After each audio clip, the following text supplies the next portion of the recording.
Hey, aloha, everybody. This is Jeff Reinebold, and we are live on the Lanai, and it is Coffee with Coach. And I am joined, first of all, by my man, Magic Mike, the guy that makes this whole thing happen from his nest over in Ireland on the Emerald Isle. Michael, what's up?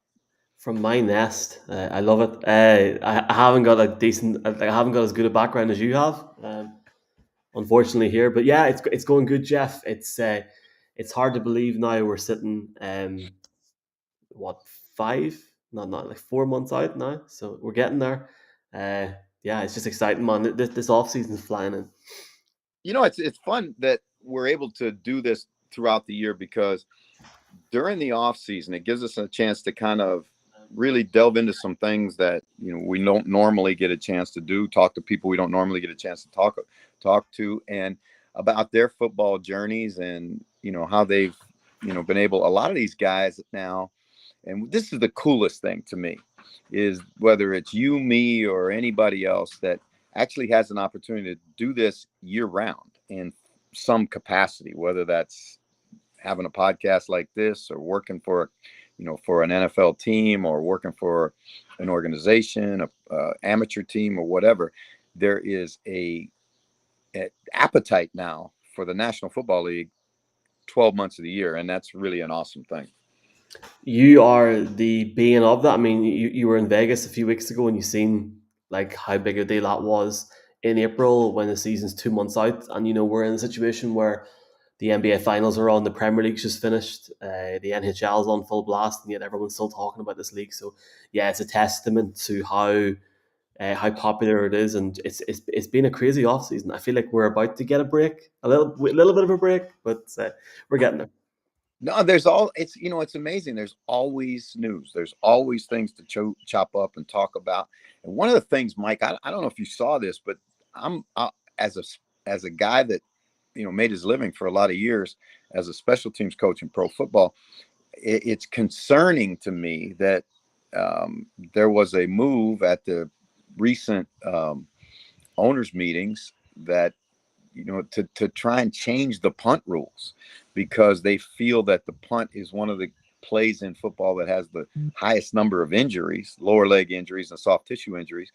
And I just really thought I was glad that cooler heads prevailed. And, whether it was Coach Harbaugh or Coach Tomlin who spoke out against changing the rules.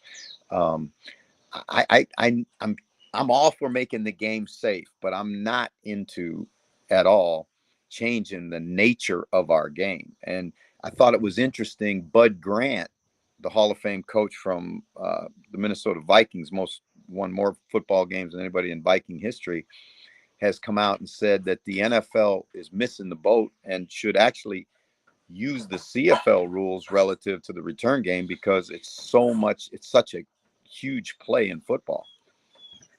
It's intriguing. I like the rules that like the way they are at the minute, but I've seen over here, like in albeit amateur sports, in Irish sports, like for example in Gaelic, they do change the rules. Not a lot, but they're not scared to change the rules. So, for example, they brought a black card in, which is not it's different to a red card. They brought the mark in, which means if somebody catches a ball by jumping in the air and then lands it, and they can stop the play by going like that, which is in Aussie rules as well. Things work, things don't work. It's important to mix and match and change. And like you seen, like the overtime rule was changed. So I'm all for being reflective and adaptive with a game, and it's good. It's good, man. As long as and I think this is important, as long as they don't change the fundamental nature of the game. And I think that it's again, this may be like I say, because I was a special teams coach, it seems like that's where they always go when they want to make a change, particularly when they want to talk about the safety of the game. Hmm. And I'm all for the safety of the game, but the reality of it is this is a game that's different than others, and there is physical risk involved, and especially when you're playing at the highest level. But you got to be careful when you only use statistics. You got, because statistics are an interesting thing. They can be twisted in any way you want to twist them. And that was one of the things that both Coach Harbaugh and Coach Tomlin talked about was, let's not have a knee-jerk reaction here. Let's really look at how we can fix it, how we can, whether it's an expanded practice roster, which the NFL agreed to go to, having veterans on your practice roster. So now you're starting to lessen the amount of pounding that your players that are going to play on Sunday are going to take during the week, because when you only have the small rosters that we have, some of your veterans are taking practice snaps on the scout team, and that's not. The more we can get away from that, I think the safer the game's going to be. Plus, an expanded practice roster means more jobs, more opportunity, more chance to develop players. It's a win-win-win all the way around, and I think that's a great move by the National Football League and the NFL Players Association to push for it. Yeah, and maybe we'll get to talk a little bit about the CFL in a little bit, because I know that's in the news this week. We have got a guest. Do you want me to introduce him, or do you want to? Well, bring him on. You bring him on, because All right. Well, you're hitting the Pro Football Network Hall of Fame here at this point. You've had Ollie in for weeks there doing the draft coverage. I met this guy, luckily at the London games. Real fan of Pro Football Network. Delighted to welcome in Mr. Ben Rolfe. I hope I got Ben's surname correct. Rolfe, Ben, yes. Yes, spot on. Happy days. Welcome in. I'm going to go back and get some questions, Jeff. But welcome in, Ben. So, fans, get your questions in. Make sure, again, and we'll have to keep pounding on this till we get it done. Tell us where you're calling in from. Last week we had calls from Ireland, from the UK, from Utah, and the United States. This podcast goes out around the world. So again, if you've got questions for Ben, if you got questions for Michael or me, please, if it's a hot take, that's good too. We'll take your hot takes. Ben, let's track your journey, your football journey, from when did it start, where did it start, and how did you get to be such a football fanatic? Cool. So it really started back in 2007. Well, 2006, 2007. The first Super Bowl I ever watched was Chicago Bears, Indianapolis Colts, when Peyton Manning got his ring. And this shows you how much things have changed even just in the time I've been watching it. I watched that Super Bowl over 5 nights on tape recorder, because in the UK, it wouldn't be spoiled for you because nobody covered it that much. BBC might have it buried on a page 5 pages deep, but you could watch it for 5 days and no one would spoil it for you. If anything would get spoiled, it would be the things that happened at the halftime act rather than the game itself. Like, that's where the sport was at the time. And then 2007, Tom Brady and the Patriots, just that football on Sky Sports every week just blew my mind. And me and my brother both became fans from there. And my love for the game grew over the next 5 or 6 years to a point where I wanted to start writing about it. So that was kind of how the initial phase went for me. It was like it pulled me in one Sunday night after Soccer Sunday had finished. And next thing I knew, I was watching American football and understanding the rules and loving it. All right, now who were you a fan of early? Like, were you a Patriots fan? You came in at a time when the Patriots were a dominant team. Were you say, okay, I like that team because they win a lot, or how did your fandom start? So my fandom for them started with 2007. I mean, it was just not so much because they were winning, because of the product they were putting on the field. It was like, obviously the winning helps when you're getting into a team. Like, if you're coming away with a sad feeling every night, you're probably not going to end up following that team closely unless there's something else pulling you in. But with the Patriots, it was the whole picture that year. There was defense, there was Brady, there was Randy Moss, Wes Welker. And I have to say, Wes Welker is probably the guy that drew me in more than anything, because he was just so different to anyone else on the field. And that's obviously led then to Julian Edelman, Danny Amendola, that type of guy. But Wes Welker was a guy that's the same height as me. He's a lot fitter and healthier than me, but he looks like me for all intents and purposes. And you relate to those kind of people. And like, to see a 5'10" guy having the success he was having, or 5'11", he's like, to have that success in that league that is predominantly you associate with big, tall guys and who run a lot faster than he did, and a guy that wanted to kick, wanted to play on defense, like all of that. He was the first guy that I really idolized in the sport. Well, it's interesting. You talk about 5'10", 5'11". Let me just tell you something. I've been next to Wes, and I'm 5'9", and he ain't no taller than me. So I think somebody's stretching a little bit. But you're right. He was a guy that had an unbelievable career from really you talk about a kid that was very lightly recruited coming out of high school in Oklahoma, goes to Texas Tech, gets involved in an offense that gives him an opportunity to play four wide receiver offense. He didn't have to be a big guy. You had to be smart. You had to be tough. You had to be able to catch the football and have some quickness. And he had all of those in spades. Incredibly competitive guy. And now doing a great job of coaching wide receivers. So I'm with you on the whole Wes Welker thing. Now, one of the things about this podcast, Ben, is there are guys that are out there, young guys that are out there, that we try and illustrate to them how it is possible to have a career or a future in football beyond the playing field or the coaching environment. And you've been able to do that with your work at Pro Football Network. Talk about how that all came to be.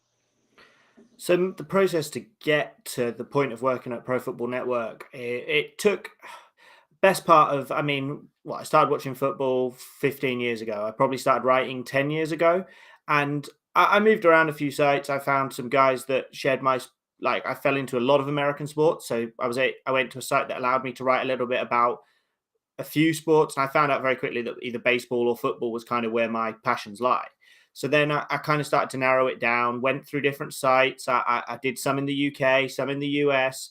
And then actually it was Ollie. It turns out, it's funny, my and Ollie's story very much intersects, because I was at a site called 99 Yards with that I believe Liz, who runs it. Yep. I was Yep. there, and Ollie joined. He'd never written a day in his life about football. He was just I'd say a kid. I think he's older than me, so he'll probably slap me for saying that. But he joined, never wrote about football, just had this passion for college football. And me and him hit it off, and I kind of tried to help him, and he tried to help me learn a bit more about college football, and we kind of shared that passion. And then one day he came to me and said, "Hey, I write for this site, Pro Football Network. They're looking for some editors." And I'd been editing for him. So I went and signed on there. And it was funny. The first thing they said to me is, "You're a writer. You like to write. Why do you want to edit? Aren't you just going to get here and then 6 months down the line tell me you don't want to edit anymore and write?" And I said, no. I want to edit.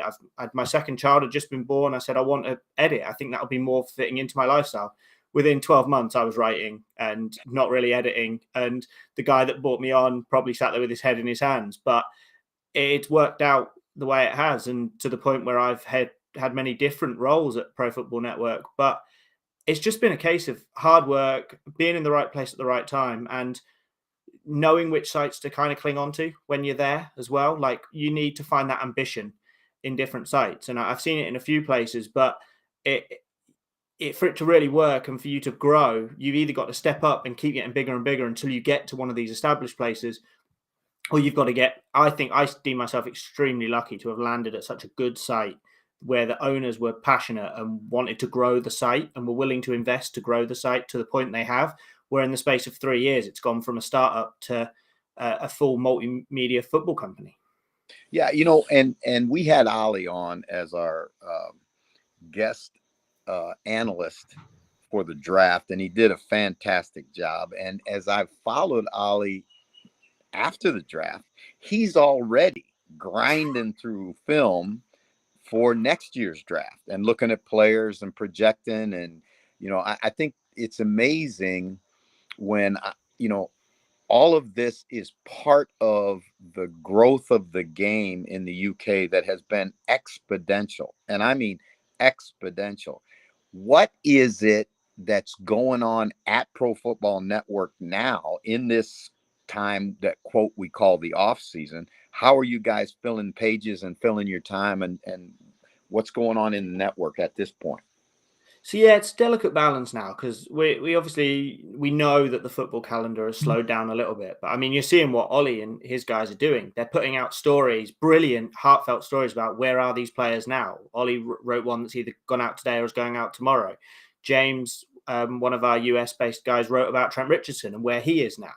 And so what we're doing is going perhaps outside the lines. The NFL team, they're looking for storylines that aren't perhaps out there in the main media and offering opinions on it. I personally run the fantasy and betting departments, and what we're starting to do is starting to put profiles together for the summer. So we're already thinking about the profiles that are going to launch around Labor Day weekend, where we break down specific players. So in the background, we're working on those while also trying to think of angles that are informative. So it might be best ball fantasy football now. It might be who scored the most points ever in a single game in fantasy. These questions that pop up on a random Sunday in week 15, but now's the time we've got to dig into it, research it, write it, and put our passion into it. Yeah, again, it's all part of the whole process, all part of the whole picture. And again, I salute what you guys do, because it is really amazing. Keeping the content coming, and again, you wouldn't have content if you didn't have people who want it. And I think that's a big part of this whole deal. Do you think, Ben, as you look at it, how much do you think the growth of the game goes down to the decision the NFL made to come to London with regular season football and the growth of the international series? I think that's definitely helped. It's definitely made it more real for people. It's taken it from a game on a computer screen or a television screen and put it in front of people. To be there in the stadium, I'd watched. I mean, ironically, the NFL started coming over here at the time I started following the sport. So maybe that was part of it as well, as to why I kind of gripped with me. But to actually sit in the stands and hear those hits, it feels different to you, that you don't get in any sport here other than rugby. You get it in rugby. I'll have rugby people shouting at me if I'm not careful. But it's just the atmosphere of sitting in Wembley Stadium with the lights going. And that's the thing with American sports. There's always a show that comes with it. There's never a dull moment. And that's one of the big things. But I also think the growth of the coverage that's offered by BBC, by Sky Sports, that's made a huge difference. And whether that's been driven by the international series, I don't know. But what's now available to watch here with Game Pass, and we can wake up, we can turn our TVs on at 12 o'clock every day and watch Good Morning Football. Like that would be unthought of 10 years ago. But now it's just a given of part of the day. Like, it's 12 o'clock, you're turning your iPad, your TV on, and you're watching Good Morning Football. Those additional elements just make such a big difference when you're trying to grow a fan base. And I think it's a big reason of the fact why football is so popular over here, but perhaps basketball hasn't quite gone to the same level, because there isn't that same offering. There isn't yourself and Neil doing a basketball show like once a week that people can tune into, and podcasts from UK based people. And it's the effort that goes in from all those producers and presenters and analysts on those shows in the UK that do it. And it's the way that Sky go out and look to bring this content in and work with the NFL to show us America's games and all these films that otherwise we'd never see. It's wonderful. Yeah, and I tell you what, as an analyst, what has been most, I guess, has caused me the most amount of joy is the fact that every year when I come back and we start to break down plays or break down a situation or a technique or whatever, the knowledge of the fan base is so much past what it was when I first started to work at Sky in 2000, and I think it was about 2004 or 5. And it was very, very rudimentary at that point. Like basically, this is what a first down is. That takes 4 downs to get one, and da da da da da da. Now we're into, what's a double zone? What does it mean to play one rat? All the technical football things that you would take and project to an American audience. I don't think we dumb down the analyst part of it. I certainly don't any differently than when I'm doing it in London as when I'm doing it in Dallas, Texas. It doesn't change. I think the fans are so much more knowledgeable than they've ever been about the intricacies of the game.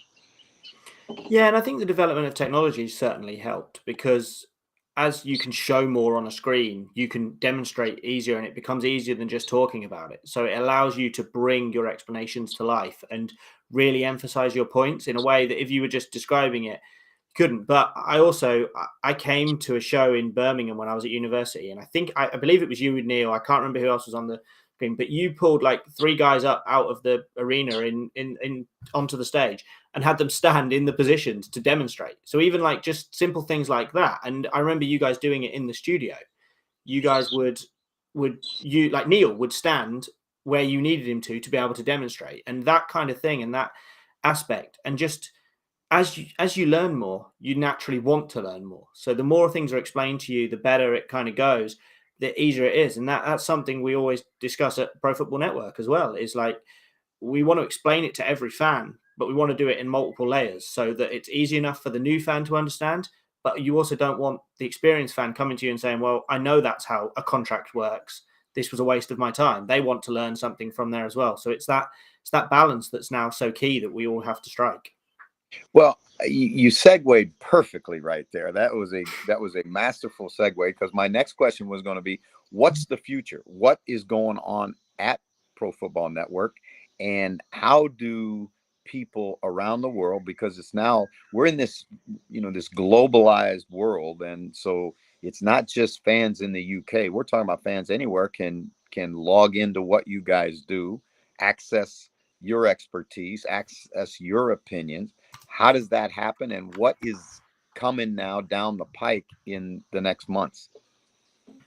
You can find us at profootballnetwork.com and PFN365 on Twitter. We also have YouTube channels. We have podcasts. Ollie does the Premier Fantasy Draft podcast. My guys Tommy and Jason do the Premier Fantasy Football podcast. What's coming down the pipe this summer is a lot of, I would say, interesting and informative content. It might not seem like the busy time of the year for the NFL, but in the coming few weeks, we're going to have lots of stuff that are going to educate you, whether you want to learn more about fantasy football, you want to learn more about draft prospects.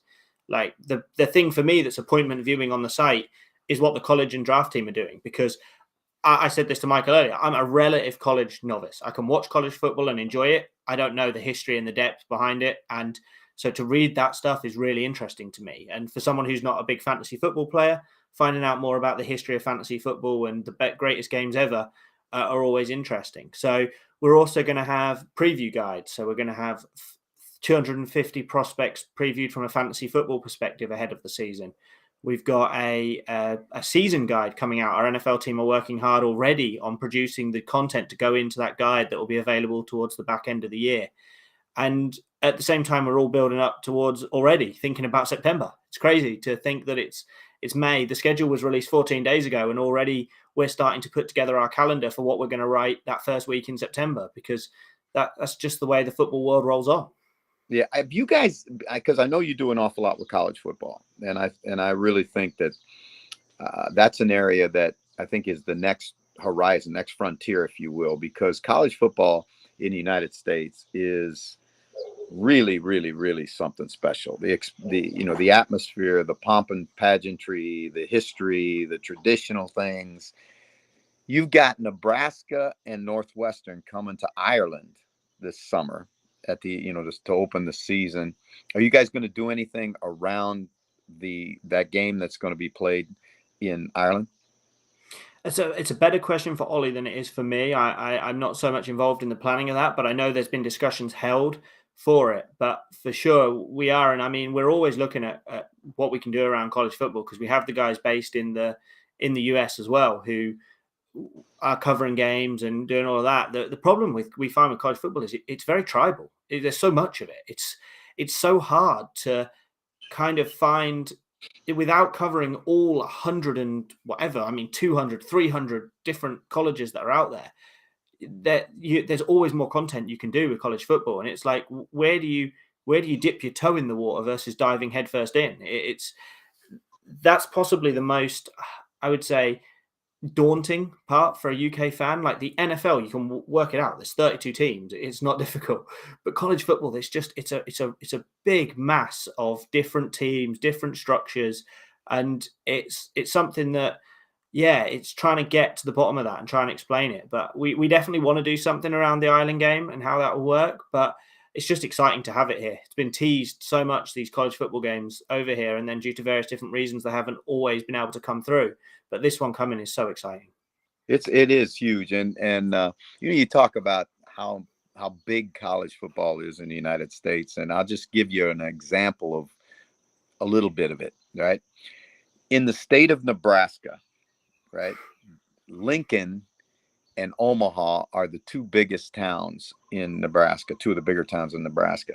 Actually, on football Saturday at the University of Nebraska, the number of fans in the stands would make that stadium the second largest city in the state of Nebraska. Just take the fans in the stadium for those 4 hours on Saturday afternoon, and it would be the second largest city in the state of Nebraska. And it is a sea of red.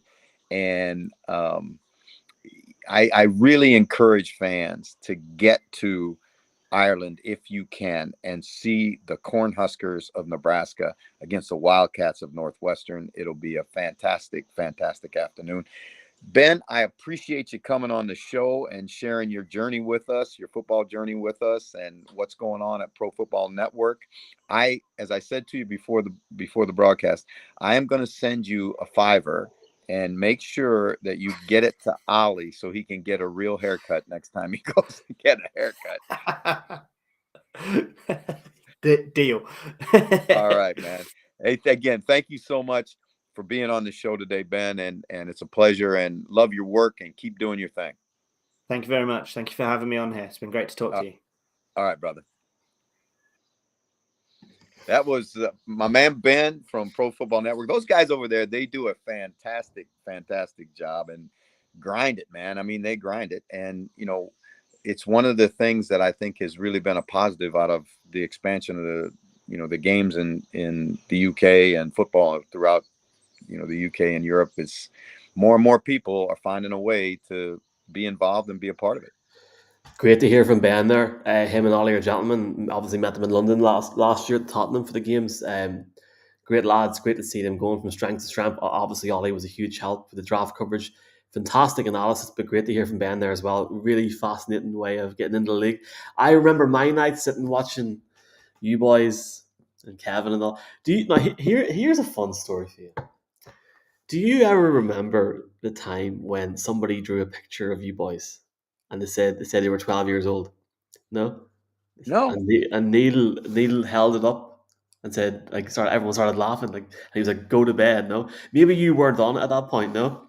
That was a I don't guy in remember my that. house. I do not remember that. But normally if it's something that a kid did, I would remember. So That I was a may not guy have in been my on the show house, that weekend. Jeff, a guy in my house that was, we were in college, and he was like, I'm going to get, because it was back in the day when you could tweet in and they would read the tweets out. So he literally drew a picture, I think, of Neil Reynolds. But he was a great sport. It was so funny, man. Like genuinely, it was absolutely hilarious. But I was wondering, were you there? Because that's a small world. But yeah, just going back on what Ben said, that seems like one season ago. That seems like the good old days. In that sense, it was. You know what? One of the funny things I remember, when I first started, it was Kevin, myself, and Nick Halling, and Nick was a dyed-in-the-wool Steelers fan. I mean, he loved the Steelers, and obviously Kevin was a Buffalo fan, and I was ambivalent basically, but had my Raider. I always a Raider fan, and Nick used to rant about the Patriots. I mean, he couldn't stand the Patriots, and he would call them those prawn eating Patriot fans, right? And so one night on the show, I smuggled in a prawn sandwich, right? And Nick goes off on his rant, right? And all of a sudden, I pull out from underneath the desk, I pull out this prawn sandwich. I start eating the prawn sandwich on the show, and it's the first time I've ever seen Nick Halling speechless. It was priceless. And Kevin, I didn't tell anybody I was going to do it. I cleared it with the producer, Carl Bauman, but I didn't tell the other guys on this show I was going to do it, and they were like stupefied. Like, what is he doing? Man, big Kev must be looking down now at those Bills, being very, very proud. And man, imagine the Bills win it next few years. Like, he'd be looking down, Imagine him and the Bills won the Super Bowl. Oh my Oh God. man, I'm gonna tell you something. And you know what's really cool Hmm. is the fans every year when we have a Bills game or when the Bills do well or whatever, there are always references to Big Kev and how much he loved the Bills. And he was kind of a Bills fan, a little bit like I see a lot of Jets fans, like Dolphins fans. Like they love their club, but they always believe that the worst is going to happen. And Kevin was kind of like that about the Bills after being disappointed for so many years and 4 Super Bowls and the whole deal. I think, but he couldn't hide his love for Buffalo or his love for the Bills because that was home. We've got 2 minutes, so we got 2 questions. The first one is from James in Gloucestershire, who is asking, "Are you going to Munich with Sky this year? Are you excited for the game in Munich?" And he thinks he's also asked, "Do you think there'll be more than one game in Munich eventually?" Well, I think, am I going to Munich? I will go to Munich if I get an opportunity to go to Munich because I will not miss the first game of a regular season NFL game on German soil. That will be a huge party. And I'm going to tell you something. That is a great town. It is a great stadium. The first football game ever in that stadium. 2 iconic football teams. It ought to be a tremendous, tremendous. I won't say Sunday. I'm going to say it's going to be a great week that week in Munich. And I do believe that another game will come back to Munich. They're gonna service Frankfurt and some of the other cities in Germany first. But I think obviously we will see more games in Munich because I think it's going to be a great weekend. Last question here from Lewis. Just first off, over 1,000 people have watched us in 30 minutes. Well done, Jeff. Who's You're now? very smart. Where's Lewis from? All right, Lewis these is from guys. Glasgow.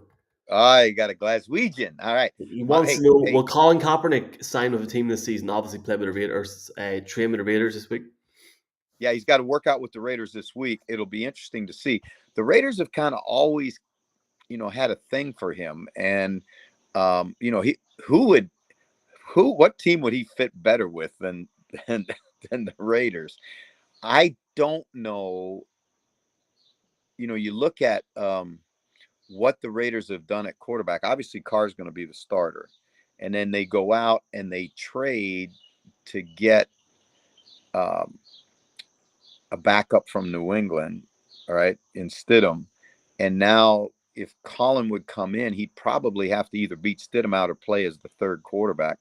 Um, Now, how much he fits into what Josh McDaniels wants to do, I don't see the skill set fitting into that offense. But I do believe that um, Josh McDaniels knows enough football that he can find things that Colin Kaepernick can do if, in fact, his skills haven't eroded over the time he's been out of football. It's tough when you're playing quarterback, particularly. Time will To not tell. Maybe we'll get a chance to talk about this more on Tuesday. We're back on Tuesday night. We're going to be live, and then we're going to have an interview with one of your friends, Jeff. The podcast, Coffee with Coach, Reinebold. Just search Jeff Reinebold on Spotify or Apple Music. That has been refreshed. Sorry for the error last week. That's all I have, Jeff. All good? All good? All good, mate. It's been a great show. Welcome again to all of our fans and a thank you very much. Mahalo to everybody who's watched this on whether it's live on Twitter, on YouTube, on any of the platforms that we go. We appreciate you very much. It's your show, not our show. Michael and I are indebted to you. See you on Tuesday. Time TBC. Mahalo. All right.